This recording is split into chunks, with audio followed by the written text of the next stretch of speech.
of their own family members.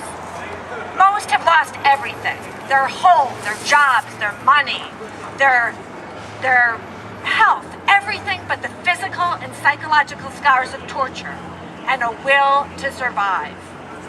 The damage that torture survivors endure is profound.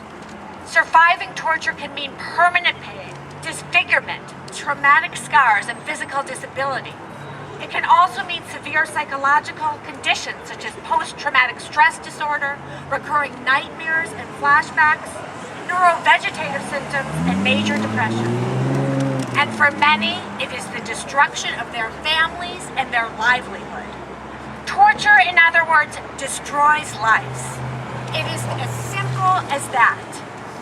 But the destructive force of torture extends beyond individual victims and families to society at large. Tolerating or endorsing one person intentionally depriving another of the totality of human dignity degrades society itself and is the essence of tyranny. Torture is an instrument of fear and oppression, not national security.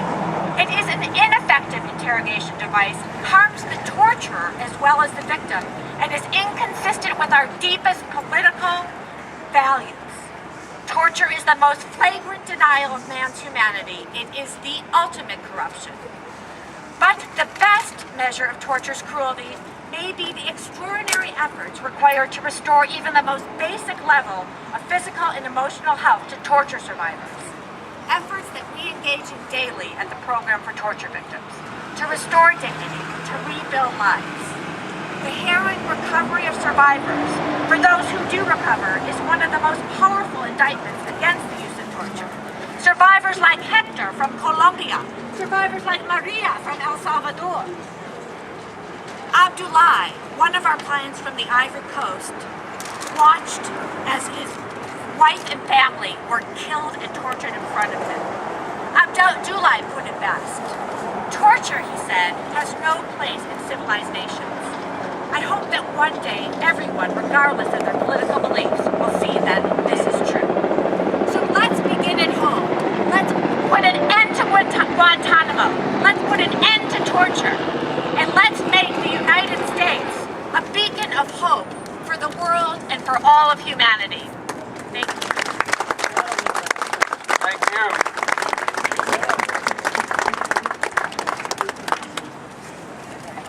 A third-year law student at Southwestern, currently chair of the National Lawyers Guild chapter on his campus and an advocate for immigrant and children's rights, ladies and gentlemen, Stefan Ali.